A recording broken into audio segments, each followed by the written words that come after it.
I took you right to the edge, and then She edged you.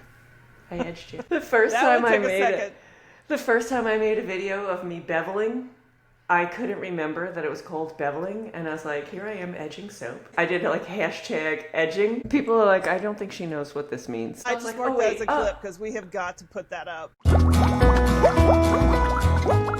Welcome to the Dirty Heifers podcast. Soap making, small business, and so much more.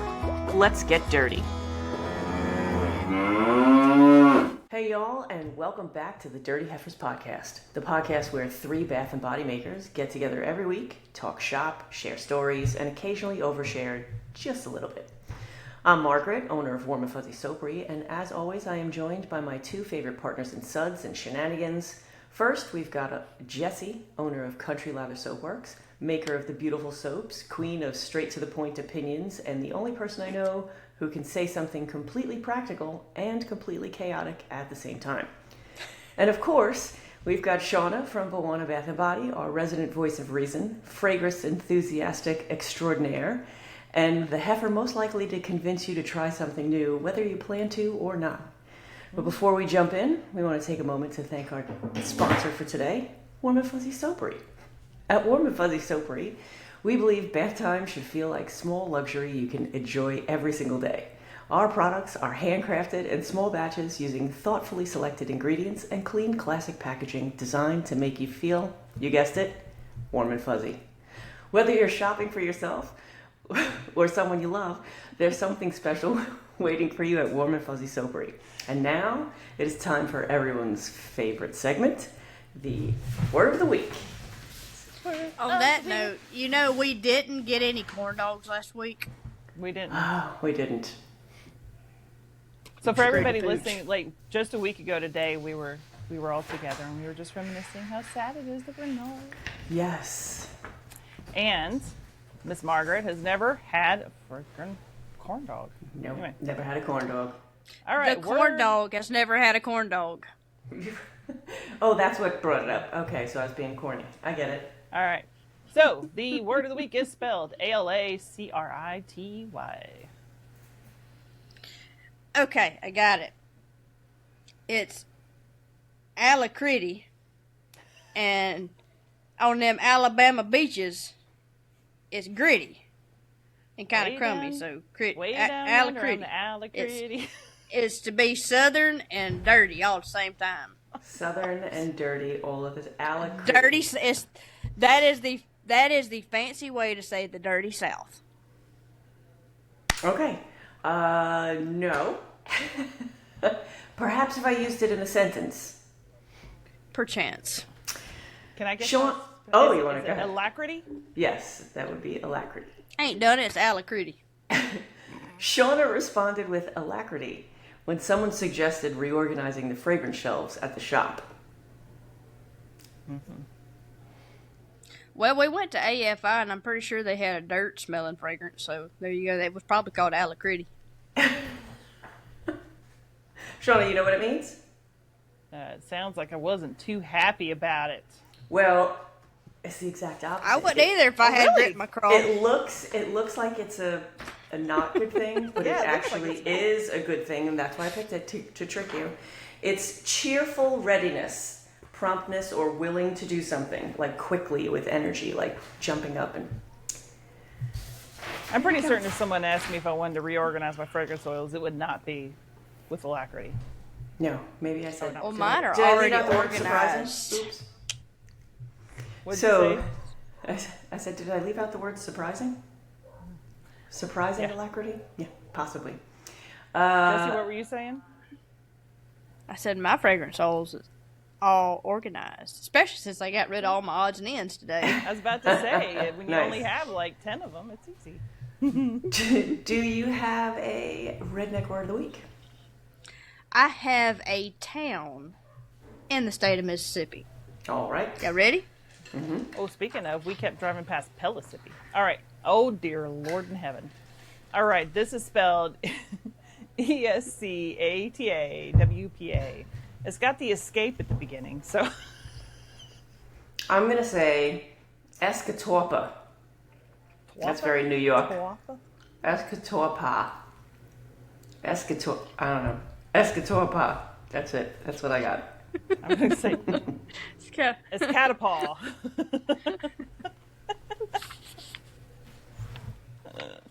Eskatawpa. That sounds like a way to shush a dog. Eskatawpa. Get out of here. Get on out of here, Eskatawpa. That's an Indian redneck way to say, get on out of here. Eskatawpa. Okay. But no, it is Eskatawpa. Eskatawpa. And it is, I'm sure it's an Indian word, but there is a famous rock star that recently passed away that is from this place. Sorry. Brad Arnold from Three Doors Down is from Eskatawpa, Mississippi. Oh. All right. Had not a clue.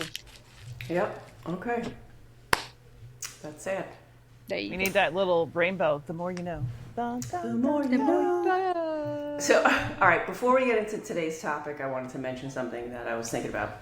So since we just toured AFI and we were talking so much about scaling up and supplier relationships and how our businesses have changed over time, I started thinking about like how different the journey that we're on looks compared to what we thought it was going to look like when we first started, right? So today I thought maybe it would be fun to talk about what we expected running a bath and body business would be like versus what it actually is like once you're in it. Because I think a lot of makers come into this thinking one thing and then reality shows up with spreadsheets, shipping boxes, and fragrance testing fails and that kind of stuff. So what do you think? I Sound like wonder to me. Good. We also, there's some things maybe we didn't cover from last week too, like what we did. Yeah, we could do that too. What did we did? Did y'all drug me and I forgot? You got forked. No, that was you. That took me a minute. And you're the one that done it. I know. Mm-hmm. So, for context, listeners, at the HSCG conference a couple of years ago, we roomed together. Margaret had no clue that I was there, so didn't even know I would be in the room. And we've said for the past few years that Margaret's got a thing for short people. And so, what did she do when we was at the conference in the hotel room? I'm sitting there bundled up in like a long hoodie that Shauna got me. And I'm curled up in a blanket, and I'm about to freeze to death because that heifer keeps things like where you could store meat. Perimenopausal, man. It was cold. And so Margaret, she like grins, and she gets up, and she comes over to my little rollaway bed. They put me in the rollaway bed. You could. Not really. I volunteered for it. those full-size beds would have been super fun. Yeah, but she come and crawled in my bed and spooned me, and we died laughing. It was purely for warmth. This is why I was left out. So on this trip, we've made the trip so well, at least you didn't get forked, like a utensil you eat with. So Shauna goes to the grocery store or something, and me and Margaret are just yakking. And she goes to the drawer, she pulls out a fork because we're at an Airbnb. She says, "Should I go put this in Shauna's pillow?" I'm like, "Yes, you should." Well, it's because like when I was on the way out the door, I was like, "Get your snuggling done before I get back, and your forking or something like that." So you got your forking done while I was gone. So Margaret spooned me, and then she forked Shauna. Yeah, well, Margaret gets around. Nerd humor.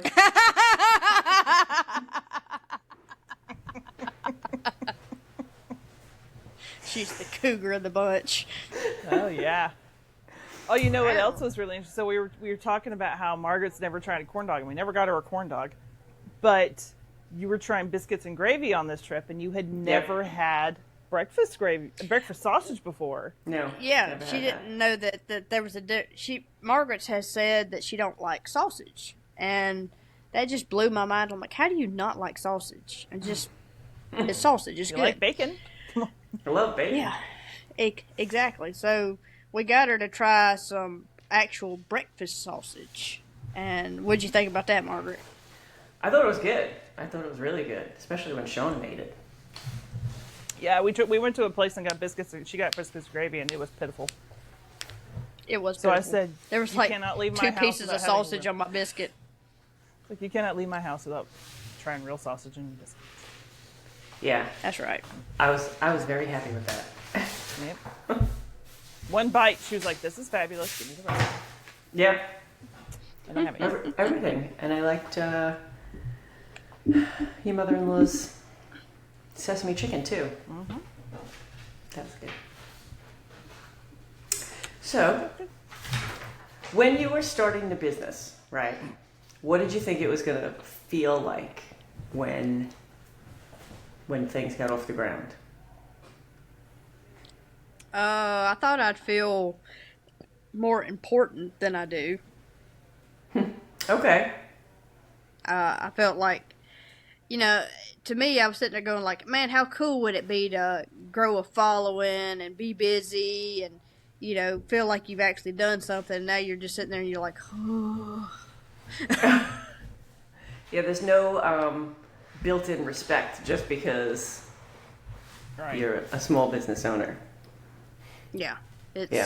It's more tiresome than I thought it would be. Okay. Hence the wrinkles. I thought the fun would last a lot longer.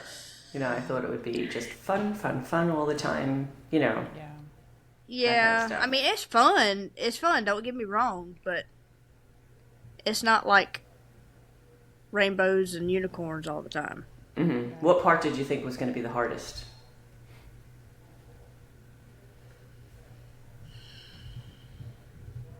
Shipping out all the orders. I thought that would be harder. Really? Okay. Yeah. Because, when I first started, I wasn't like a shipping type of business. It was more of a wholesale type thing. Mm-hmm. And I thought the shipping would be more complex than it is. And that's really the simplest part of the business is the shipping.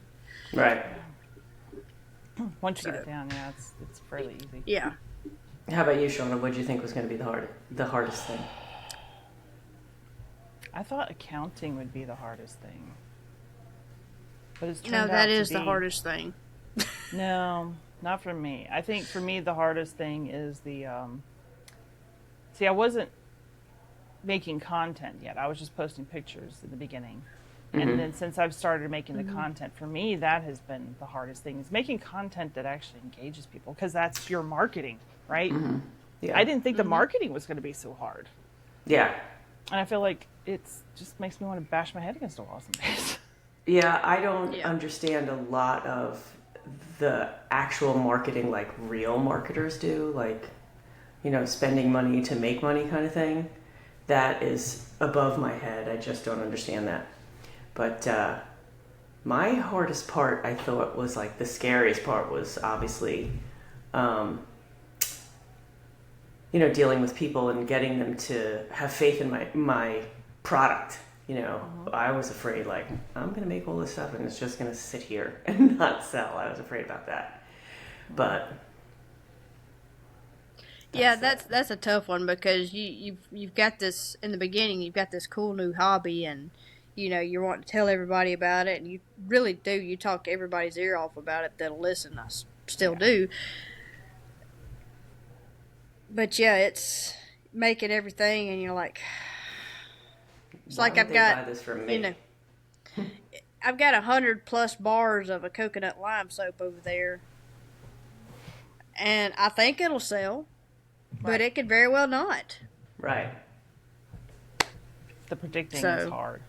Right. It is. And, on the flip side of that, I've launched products and say, man, this is really going to sell. Yeah. Yeah, and it don't. Mm-hmm. Mm-hmm. Yeah, it's a crapshoot. Yeah, it happens.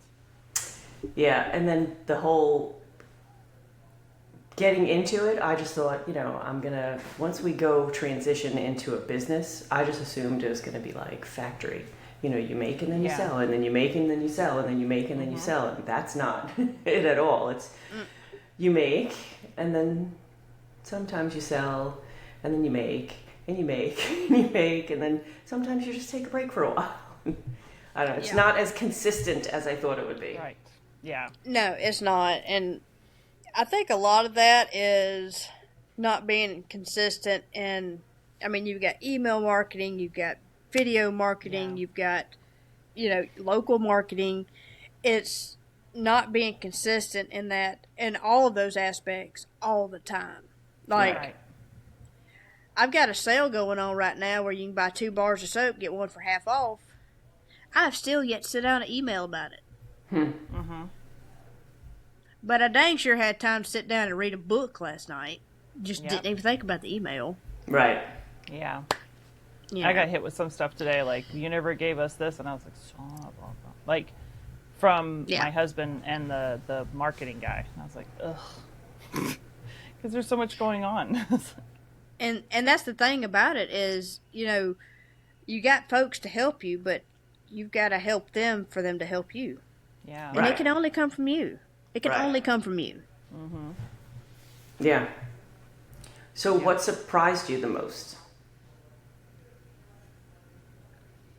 How much, how my customer base really is loyal to my products. Okay. I mean, I figured I would have, maybe 10% of my reviews being bad reviews, but no, it's good across the board. I've just got a few that are just kind of crappy reviews, and it's really not about the product itself. It was like a couple of them was because of the price of the product. So right. How about you, that's Shauna? really surprised me. Anything surprise you? Over the years, it surprised me how how much time I've spent editing videos. Okay. I was thinking it would be a lot more of, like, making it and photography and such, and it's just a lot of editing of videos. Yeah, what I thought I would be a lot better at making videos. I thought the ideas were just going to come to me. Like, I thought, I've been doing this for so long. I should just be able to pick up the camera and talk to it like it's nothing, and I just will stand there and stare at it for, nope, forget it, not happening today. And see, it's the opposite for me. I can set up the camera and have no clue what I'm going to say and just pull something completely out of my butt and be like, whoop, here we go. Mm-hmm. And you don't realize how many... I do think, though, how it was funny with all of us watching you try and do your video intro the other day. You just kept... And that's how it goes. It's sometimes it takes me a full hour to shoot a video because I want things to be just so. And I get my tongue wrapped around my eye tooth and it's slapping me in the ear and I just can't get nothing together. Mental image. Okay. My tongue wrapped around my eye tooth and it's slapping me in the ear. Okay. Because that's one way to clean your ears. Okay. One of the things that surprises me is how well my packaging videos do as opposed to my soap videos, right? So I went through TikTok, and you know how you can sort your videos in your, on your page by either most recent or the most popular. So I just did that today to take a look, and 90% of my most popular videos are the packaging videos. Huh. It's wild. I did that yesterday to go through and switch that little toggle about the AI shuffling whatever off my TikTok, and my most viewed videos, my most popular ones are old. Right. One from Christmas of 2021. And I watched the video and it's got 4 million views or something like that. I watched the video, I'm like, what? That sucked. You never know what's gonna hit. Right. Well, it just goes to show how much, people's attention has changed over Right. the years. Yeah, that's true. When TikTok was new, we didn't have videos then like we do now. Yeah. They had to be shorter, It right? evolves like anything else. Yeah. Yeah. It evolves like anything else. What's disappointing is with those videos being so popular, all these packaging. First of all, I showed you guys today that I've been trying to get John on the box thing for a little while, and he's still anti-box. And then I was telling him this story, and he was like, "See, all of our packaging videos are the ones that are the most popular, and you want to go and change the packaging." But when you turn around, the packaging videos aren't resulting in sales. Like, nobody's coming to buy my soap because they see it wrapped nicely. I mean, it's nice, it's pretty, it gets a lot of views, but what did you think that your customers would care about the most?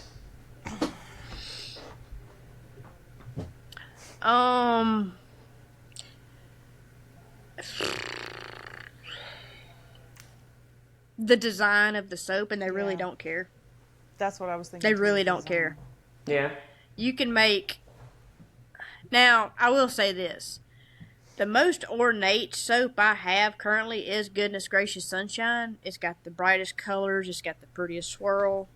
And even if it is a batch that doesn't have a lot of pretty swirls in it, it still sells like nobody's business. It's my top seller.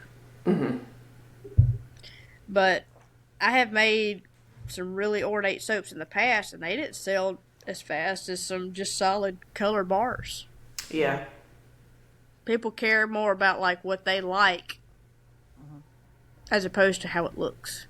Yeah, I think initially they're shopping with their eyes, but then they're coming back because of the way it makes them feel. Right. Yeah. But on the flip side of that, when, like after I launched my boxes, my sales went up. I mean, they're back down now, but, they went up. Mm-hmm. So, I don't know. It's just, it's weird. I think the boxes in person create more of a feel of confidence in someone. Mm-hmm. Online, I think that translates less. But yeah. I have noticed since I've got in the boxes, got my product in boxes, like the stores that I stock wholesale to, the soaps sell quicker. Yeah. Okay. Yeah. And it's just like what you talked about. And when we were at that conference and I spoke to the one person about it a couple of years ago, she said the same thing. But then I just heard someone the other day saying this is like when it's in a box, people feel like, okay, it hasn't been handled by 14 million different people who'll be coming around picking it up and playing with it.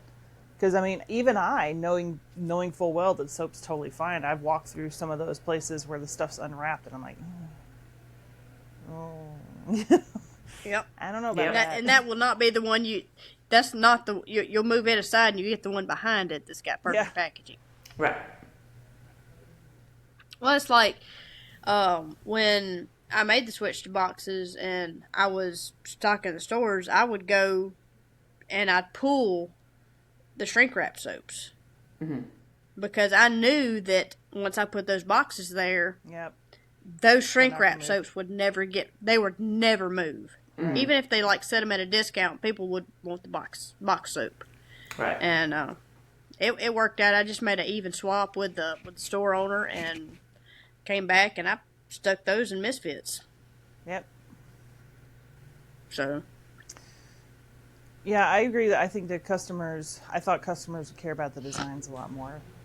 And I think maybe the designs keep us entertained more than anything now. Yeah. And it might bring in new customers too. I think, making the designs helps when you're making videos. But other than that, it's really just for my entertainment. I think new customers probably find it fascinating, but yeah. Gotta be creative. Your creativity's in play there. You just trying to stretch it out a little bit. What is one thing that takes a lot more time than, way more time than you expected it to?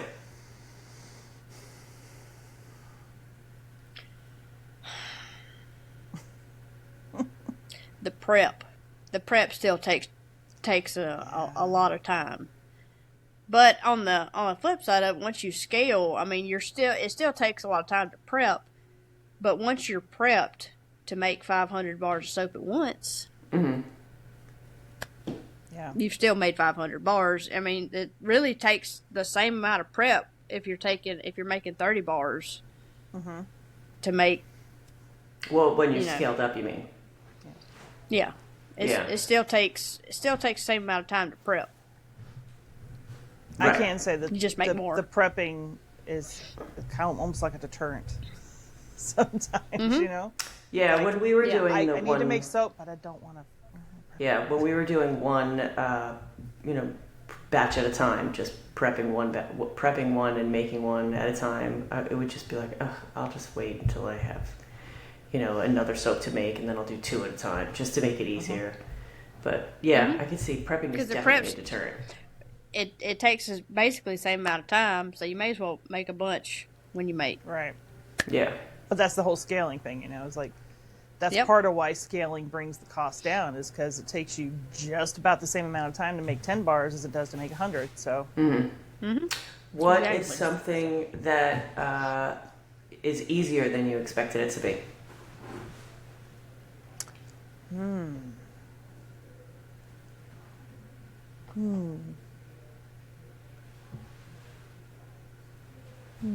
I mean, when you get down to it and decide to scale and set your business, I mean, that's not near as hard as you think it is. It's more of a mental thing than it is a physical thing. I find that I thought it was going to be really hard to educate people on real soap, but I found that to be a lot easier. Like, just when talking to people about soap was easier than I thought it would be. But that's probably because, I just don't talk to people. No, I was about to say, I don't think Jessie was worried about that one at all. Yeah, no, I don't think so at all. That's just me. No, I talk to anybody. I don't care. How about you, Shauna? What's easier than you thought it would be? The scaling was definitely easier than I thought it would be. What is something that you thought you would never do, but now you do it regularly? Make videos. I was going to say, get on camera. Yeah. I mean, when I first started, like, as a business, I wasn't really, I mean, I was on Facebook and I would post pictures and such as that, but the whole video thing just really come out of left field, and that's what stuck, and it's so weird that's, that's 60% of my job now is making videos and editing. Yeah. That's crazy. And you're good. And I have found it's still a struggle some days. This week I sat down Monday and I batch made just like 4 videos. Boom, boom, boom, boom, boom. And then came to find out that I didn't have my microphone turned on, so you couldn't hear nothing. So I turned around and I remade 3 of them. I said, that's it. I used to be this creator that I'd post 1 to 2 times a day. Then it was every day, and now I'm like, you know what, 3 or 4 times a week is fine. Every day seems like too much now. I can tell you that, like, I have all the material sitting there ready to use, and like I have to upload it all to my editor, or I'll forget that video exists, like that I made something and never posted about it. So I load it all up to my editor, and then when I finally sit down, like say this weekend, I'm stuck in the hospital all weekend for labor and delivery call, right? Mm-hmm. So in my downtime, I'm going to sit there and work on videos, but my ADHD kicks in. So I work on a video and I voice over and edit and all that fun stuff. I go to upload it to TikTok, put in my stuff, and then like my brain goes, as soon as I upload it, I go to the FYP and I start scrolling. I'm like, stop. I go back into editing all the time. And if I don't do it every single time, I'm going to lose one of those somewhere in the process and forget to put it up on TikTok. Yep. Oh my god. Yep. I am so distracted by the phone. Like, if I'll pick up my phone to see, like, this week was state testing. So instead of being in my classroom, I had to go to all the different classrooms, climbing up and down the stairs and stuff. So I literally pick up my phone to check to see how many steps I made. And a half an hour later, I'm like, why did I pick up my phone again? Oh, right. Yeah, and then I'll put the phone down and then go, oh yeah, I picked it up to. So it's just terrible. And see, I just picked up my phone to check my step count. So, when did owning a business, like, when did it start to feel like a real business, not just a hobby? when I launched my website, it felt like a real business. That was a very, very, very proud day for me because it was a struggle to get there. How about you? I had a website from the beginning, so that wasn't it. I think it was when we filed for the LLC, that was pretty cool. But I think when we started doing like trademarking things, I was like, "Ooh, I just got my trademarks. Yeah. I go about everything bass backwards. Yeah. For me, the whole feeling, I didn't feel like a business until I did my taxes after the first year, and I saw just how much I made. And I'm like, oh, I guess this is a real thing. Like it didn't, the slow and consistency of it didn't dawn on me until the very end of the year when I saw it all as one big sum.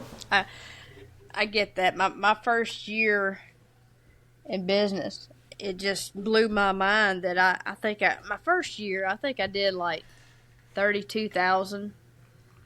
And I was like, wow. Which, I mean, that's not what went in my pocket. Right, of course. And that was pretty much, I was right around that range, somewhere between, I think it was 32, 35, something like that. And I was like, Mm-hmm. And again, it all went right back into the business. Right. But there was potential there. I'm like, this is exactly real. Right. Let's think about some advice that you give yourself again. What's a mistake that you would like to have avoided? bought too many fragrances. Margaret saw my hidden fragrance collection. She has more fragrances than I do. Yeah. It's bad. And now, Jessie, you have no extra fragrances, but I don't have any extra fragrances now. I don't have any extra salts laying around. I don't have any extra. Oh crap! There's arrowroot powder right there. I thought I got rid of it all. It was hiding. Well, y'all know any good recipes using arrowroot powder? One mistake that I made. Foot powder. Was I went on TikTok Shop and then I got off TikTok Shop, and now I can't motivate myself to get back on, but I also can't. So I lost my creator account because I became a business account, but now I'm stuck in some kind of limbo. So I can't. Like the account itself it's not a creator account. It's not a business account. It's somewhere in between, and I can't fix it. And the TikTok can't fix it for me, so I just said forget it. But I did see a video today about TikTok Shop, and I was thinking about you guys, and it said today is the last day that you can ship on your own. Otherwise, you have to put it into their warehouses. Is that correct? No, it's so they have fulfilled by TikTok is what you're thinking of. Yeah. But no, they had, you used to be able to get it come to your website and use your own shipping, and you could upload the tracking to TikTok and to prove that you shipped it. They don't allow that anymore. You have to go through the TikTok Seller Center to ship. It's a pain in the butt. Yeah.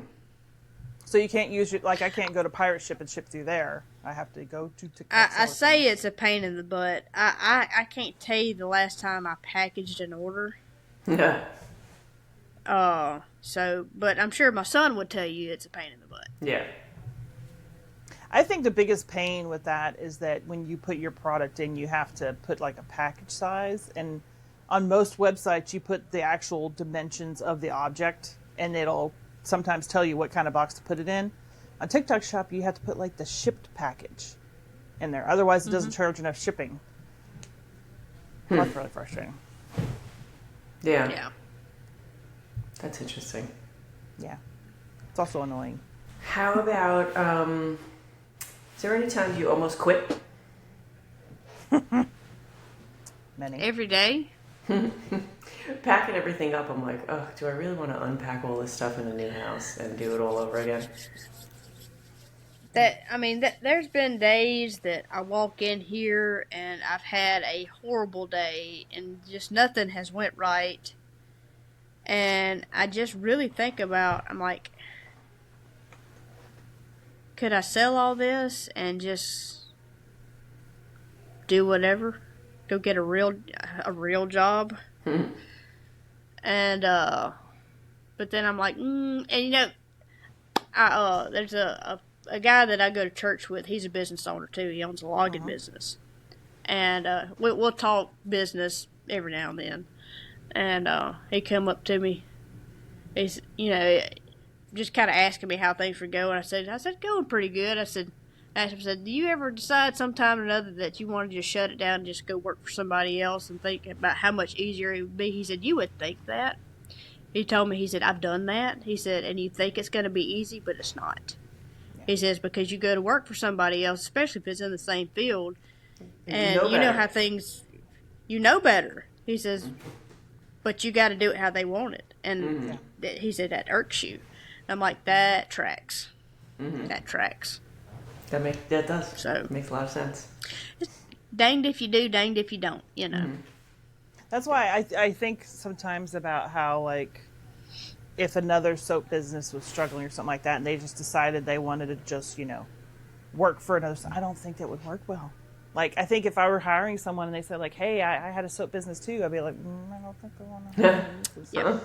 I think I had rather train someone from scratch. I'd rather train someone from scratch. Right. It's just like you were talking about the painter.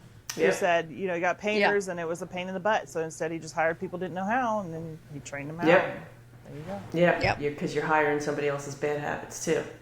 So it'd be terrible on the other end too, like coming in, working in the same business and and seeing them do something wrong a better way.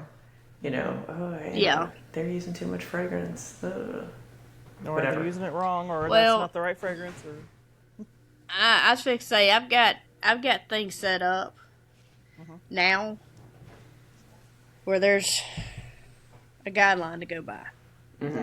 For this soap, you do this, and you do this, and you do this. Right, this soap is a pain in the butt.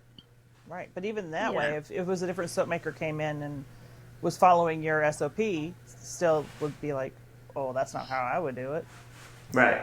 Let's try it this other way. So I think it would be best just to hire somebody that doesn't know anything.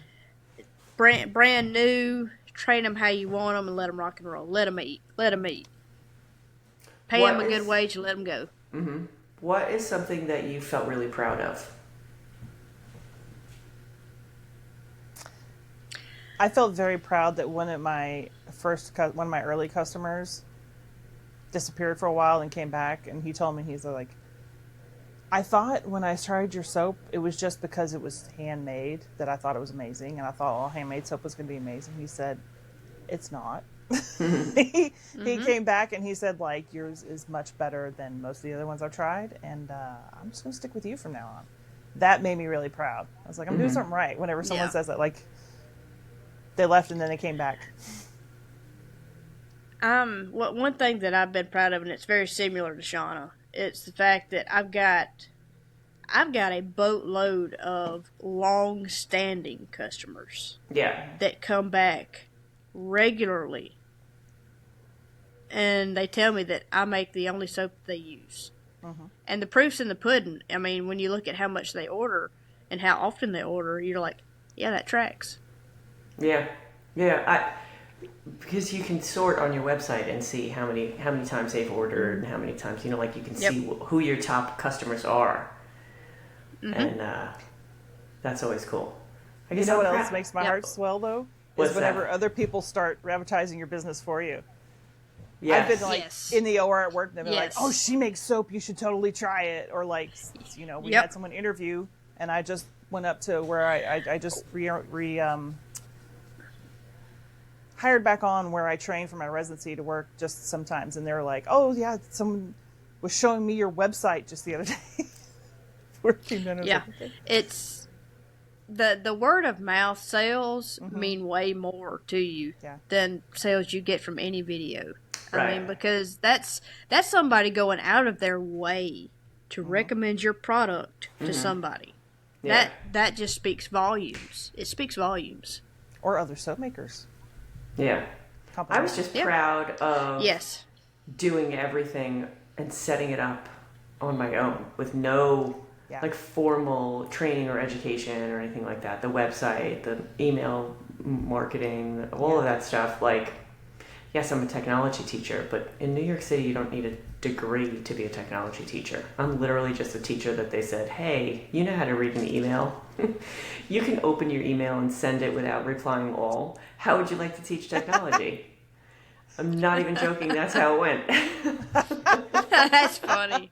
You're like, son of a Well, gun. I mean, you're right. That there is a sense of pride that comes with when you build something from the ground up. Right. I mean, if you think about it, think about when you start as opposed to where you are now. How much more, not necessarily just about soap making, just business in general. You ladies know a lot of stuff. Yep. I don't want to say necessarily that will work, but you know a lot of things that won't work. And we've all gotten those messages and those emails like, hey, what would be the best way to go about this? And it's something you can actually help them with. Yeah, that's 5 years ago, that would have been a thing. Right. Yeah. We're definitely proud of the fact that people ask us for advice and look to us. That soap maker that came, that soap maker that came by today, she brought her recipe with her. Said, here, will you look at this? I'm like, wow. Yeah. And I looked at it, and I gave her some tweaks. I'm like, if you'll, drop this down and pick this up, I think you'll like it better. And, I actually taught her about IFRA, and that was really cool. It was really neat encounter. So, I mean, I feel like I really was able to help her. And it was neat to be able to do that because, I mean, 7 years ago, I'd have been in her shoes asking the same questions. Right. But not even knowing if you need to ask those questions. Like, if you don't know about IFRA, you don't know to ask about IFRA. Exactly. Right. You don't know what you don't know. Because when I first started, the rule of thumb on all the videos I watched was 1/2 ounce per pound of oils. Yeah. Okay. And that's not how you're supposed to do it. And after some research, I found out about IFRA, and I'm like, wait a minute. Hold up. So I did my research, and I looked, and I had to tweak some things that were wrong.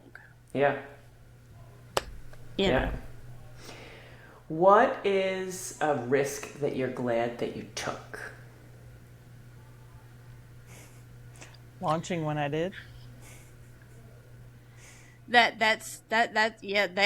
and this is gonna sound like a broken record, but I'm glad I answered that email from TikTok. Yeah. That did crazy things for you. That was a turning point. Just think if I'd thrown that email away. Yeah. If I'd not taken an interview with a headhunter looking for a story. Yeah. How long ago was that? That was January of 2023. 2020, yeah. I think When so. did the video actually maybe? launch? Do you remember?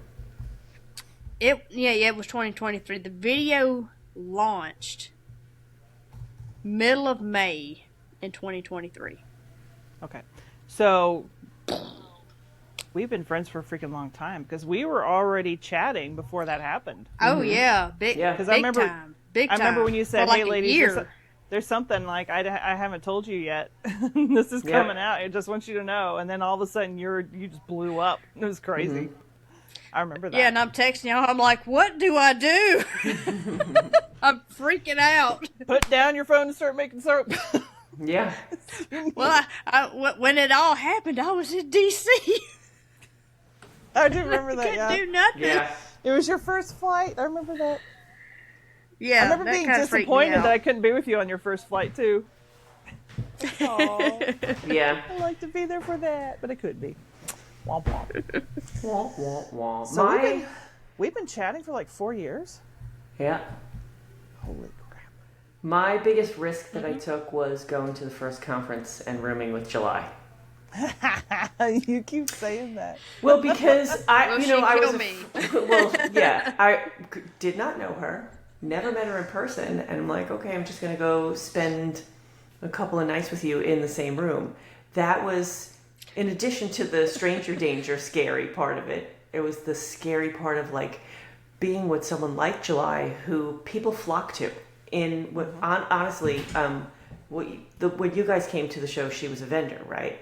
So she was she was a guest, just a regular attendee when I went. So we would walk through whatever, and just people would line up to talk to her about whatever their molds and their personal problems and things like that. And I was like, oh my goodness, she does a lot of talking. But it really made me just, it gave me the space to watch and not have to participate, but I was able to observe. But it also gave me the courage to go back again and meet y'all. So yeah, that was cool. There you go. You know what? I have a bone to pick with you because you're always talking about how you don't like to talk to people, but you come to my house and you spoke to my husband for hours and you had never met him before. And then we're at lunch with the AFI people and you're just like yep, yep, yep, yep, yep, yep, yep, yep, the whole time. I was like, geez. I think she talked more than I do. Okay, but here's the thing: talking to your husband.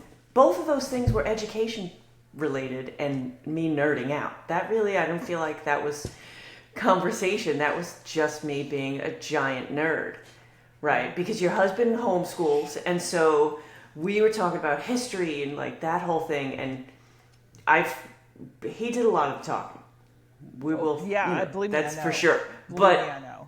I felt like, I'm getting an education here. I'm sitting there. I'm like, I felt like I was in his class. That was awesome.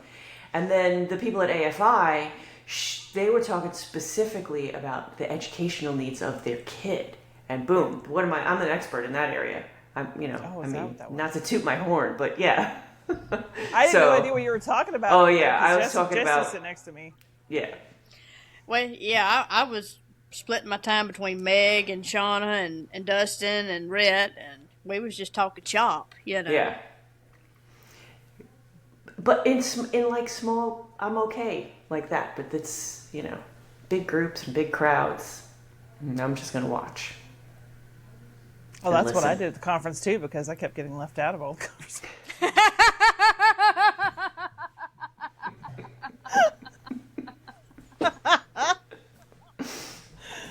I'm actually honestly disappointed we didn't get to go this year just to see what would happen. Yeah. If I would get left out again, because that was funny. That's funny. And I remember you saying, Margaret, you're like, oh, she's just being dramatic. Oh my gosh. Mm-hmm. Yeah. I really did think that it was just, she's just, and then I got to witness it firsthand. So that was funny. So, what is one thing that you would ignore or just completely forget about as a new business person? I regularly forget about. Oh crap! Hang on a second. What's today? Sales tax due next week. Yeah, John just said that he's like, oh no, I think we forgot to pay sales tax this because we do the quarterly. And, it's monthly in Mississippi, and I need to get that out Monday. Oops. I just looked up yesterday how to legally move the business from New York to Tennessee. It's a lot of paperwork. Not really. But I'm going to have to do some what running would you around. forget business-wise? Or would you say, like, if you're talking to yourself in the beginning, don't even bother with that? Yeah, don't even bother. To completely ignore this. Don't even bother with that. I would say I would not make such an effort to try and get the fragrances people were requesting. That's what I was thinking. Don't even bother making what people ask you for on a live because you're never going to see or hear from them again. Right. Or they come up and they're like, I will buy much of this from you, and they buy 3 bars. Mm-hmm. Yeah. I would tell myself, don't put so much stock in bath bombs. Okay. They just Some people didn't do work great for me. with bath bombs, and others Yeah. just don't. Some people do. It just ain't me, and I'm not mad at it because I hated making them. Yeah. I just couldn't perfect it. I just couldn't get them rock hard. That's what she said.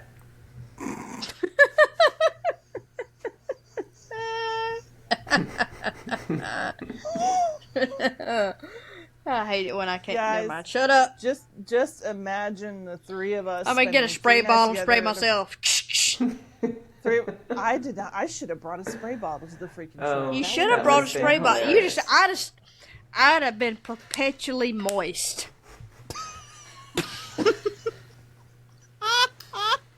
It's true though.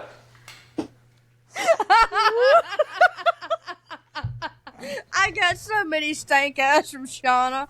I'd say something, I'd look over, and she'd have that eyebrow poking up, and dang, there'd be licking her forehead. She's probably, when she got home from Pennsylvania, like this whole section of her head was probably sore from her going. I do that all day at work anyway, so it's okay. Yeah, well, I just kept you in shape. What's Really, it's just my way of that's my humor. You say something stupid, I'll just look at you like, really? Mm-hmm. Even though on the inside I might be giggling. And I, I regularly say stupid stuff like all the time. It's just part of my charm. This is why Margaret has to edit so much. Actually, it's not so bad. I don't edit out too much anymore. What's something that you wish you did sooner? Like if you like either you were afraid to do something and it was easier, or like it just was a better business thing to do. The building. I wished I'd have done it sooner and made it bigger. Mm-hmm. Yeah. I really look forward to getting into my workspace. Yeah. I'll tell you what. John asked yesterday when we finally get there, get there and step foot into the house, like what's the first thing that you want to do when we leave New York, like when we get to Tennessee? And I was like, and he's like, besides unpack. And I'm like, okay, I don't even know. I don't know. What do you do? What's the first thing you do when you move to a new place? He's like, I don't know, maybe we'll walk the dogs. You gonna go in there and draw a long hot bath. Oh yeah. Not in the place that we're renting. I'm gonna have to have that. I thought you were talking about when you move into the house. I think he meant just like when we leave here and we get there. Like, what do you want to do around town? How do you want to like establish ourselves? What do you want to do then? Margaret be like, I want to go get some biscuits and gravy. Yeah. Well, it's literally within walking distance of the Yellow Deli, so we'll probably hit that. The Yellow Deli is... Isn't the Yellow Deli 13 the tribes, culture? Yeah. Why? I remember when I didn't even know they had those in Tennessee, but... Yeah. I'm still oblivious. The Yellow Deli is run by a cult. Right, so why do you go there? Because they make good food. But you're supporting it. Anyway, I'm just going to have to teach you how to make biscuits and gravy. Yes, I will have to. Actually, one of the first things that we're going to wind up doing is building a new fence or something like that. Anyway. What you need to do is find a good pizza place. Well, we did find a place last time we were there that said they make good pizza.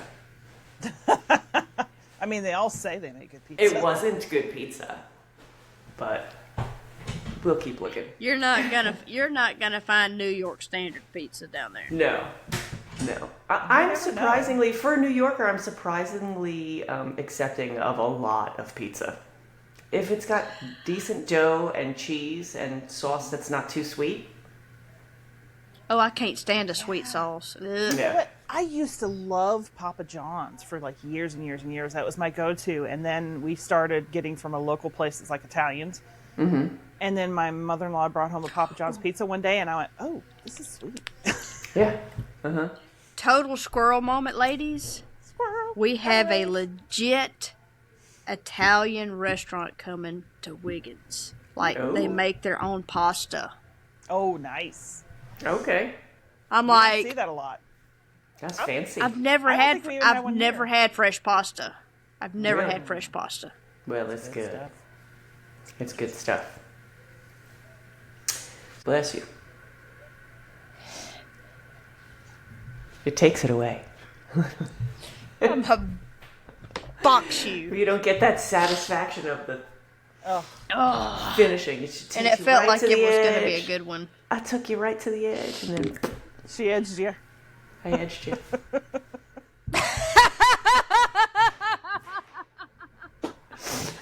The first time I made a video of me beveling, I couldn't remember that it was called beveling, and I was like, here I am edging soap. Or one of the, I did like hashtag edging. Mm-hmm. People are like, I don't think she knows what this means.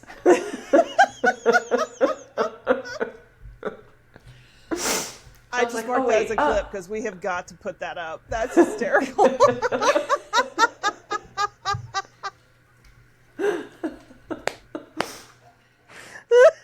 You keep using that word. I don't think it means what you think it means.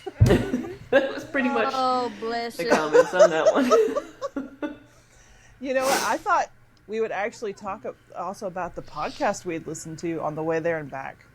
Oh, yeah. Right. That was crazy. So we listened to That one Dear was Cousin, insane.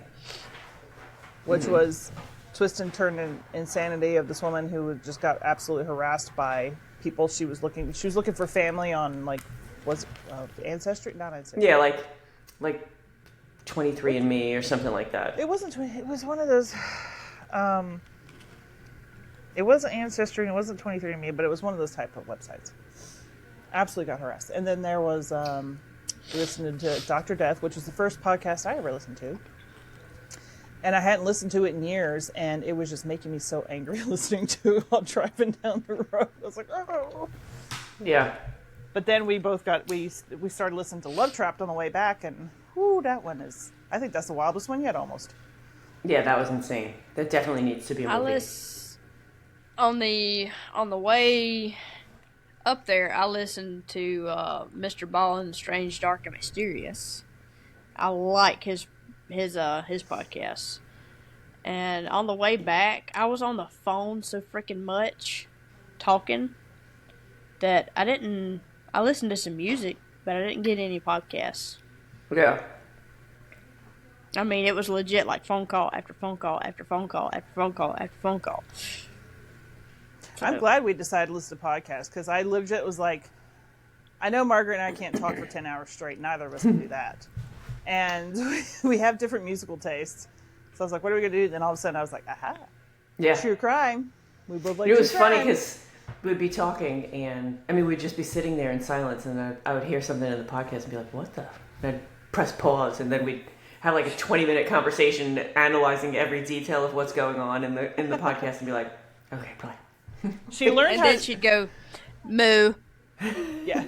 Oh yeah. Maybe. So my controls are like on the center console, so you can, like, if once you get used to it, you can operate it without looking. So you can keep your eyes on the road or on the screen. You don't have to look down or try and look at the dashboard to try and figure out where the button is. She started learning how to operate it. So I'd just be listening. All of a sudden it would stop. I'm like, what the? She's like, okay, wait a minute now. What did I say? I knew I had something to say, and I didn't want to not hear what we were listening to. But the mooing was funny too, because it took me about 8 hours to stop asking her what, because we would just be driving down the road and she's like, and then he said moo, and then and I'm like, what? Or like it'd just be totally quiet in the middle of the podcast. She'd just go moo. That's Margaret's squirrel moment, moo. Yes. Moo. Moo. Moo. And then If finally I you see a started cow saying, and like, you don't moo, there's something wrong with you. We see cows so much down here. You moo I all would the be time. mooing all the time. Moo. yeah. Well, Moo. Oh, I should have wore my shirt, my moo shirt. oh yeah. And so then it finally got to the point where like, you missed one. Yeah. Because she'd be looking the other way. What And was- look, you missed one. What was funny is when we was headed to Buc-ee's and I was driving, and we're just driving. She goes, move. I'm like, what? Yeah. See, that was what it was for like 8 hours for me. I finally, by the last 2 hours, I was like, she would do it, and I'd be like, okay, she's moving. Okay. I don't know why it took me so long. Funny to me was we were driving through Georgia and we saw a camel farm. Like, what the? In the middle of Georgia, just camels? Just what? That was funny. In town, too. That's what was funny. Right. It was just driving down the road. Right smack in the neighborhood. Going right to the Airbnb. La, la, la, la. I'm like, is that camels? Well, then Jessie pops out. Margaret just saw a camel toe.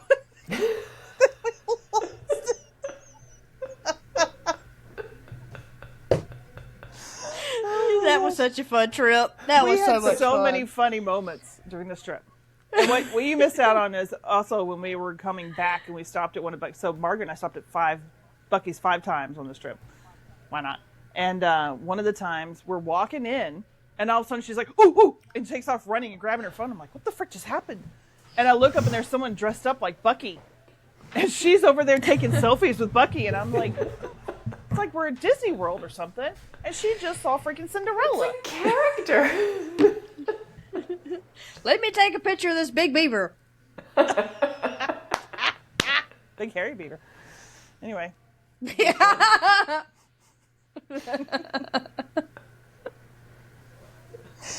Oh my god.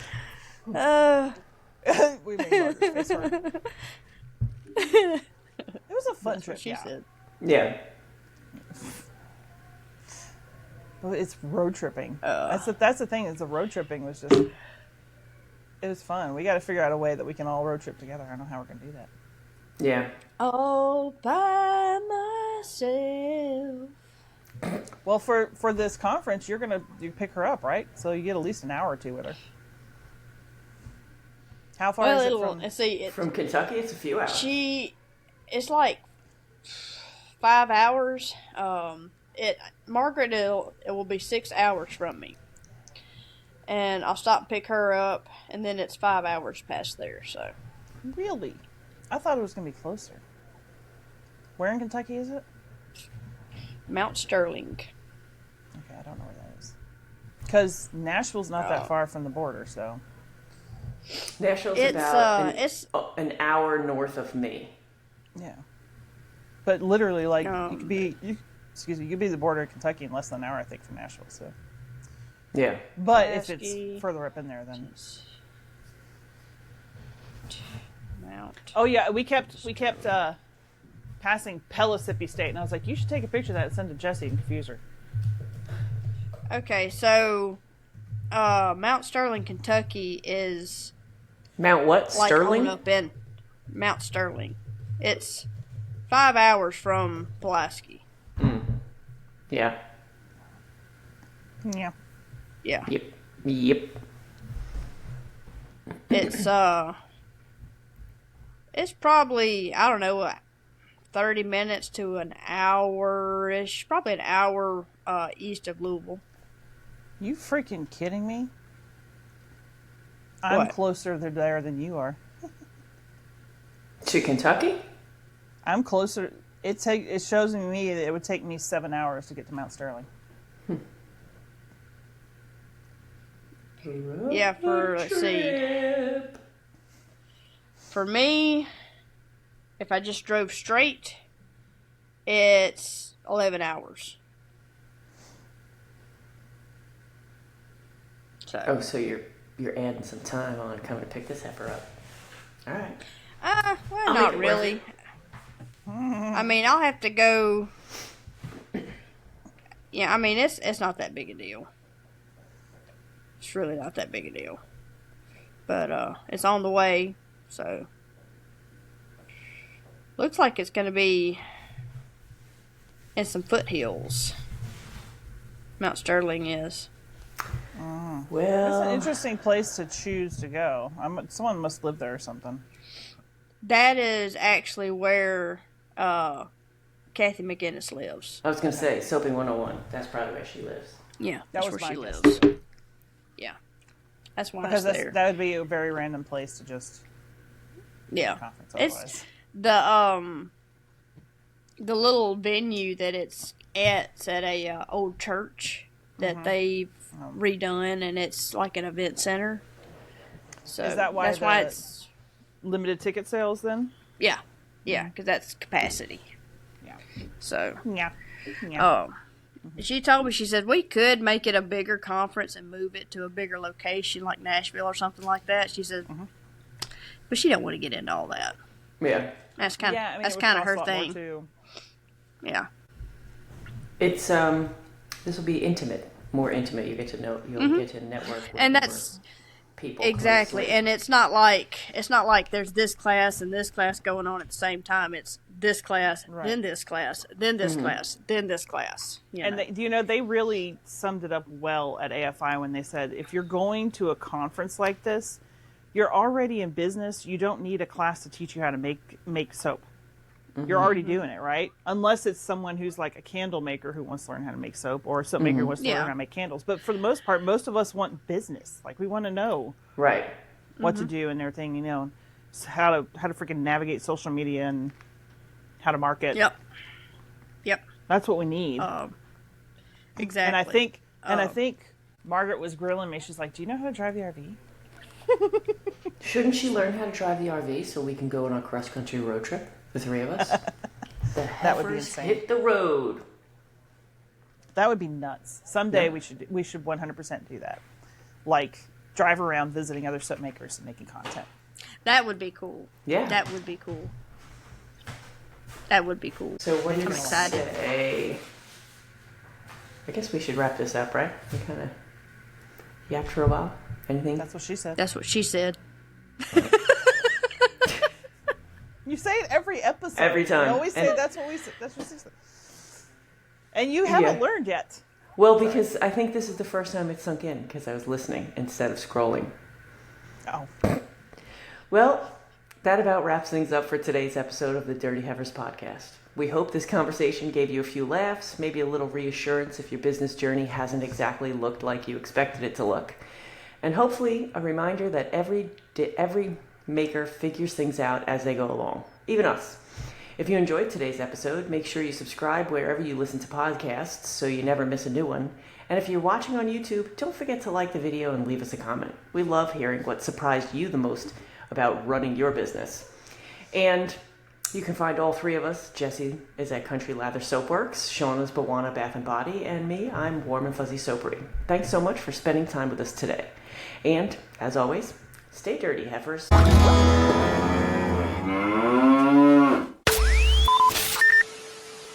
So I was piddling around this morning before I left to go to the gym. I was like, a week ago I was with the Heifers. No, I know. Yeah. I agree, we do need an annual trip. Yeah, I like that idea.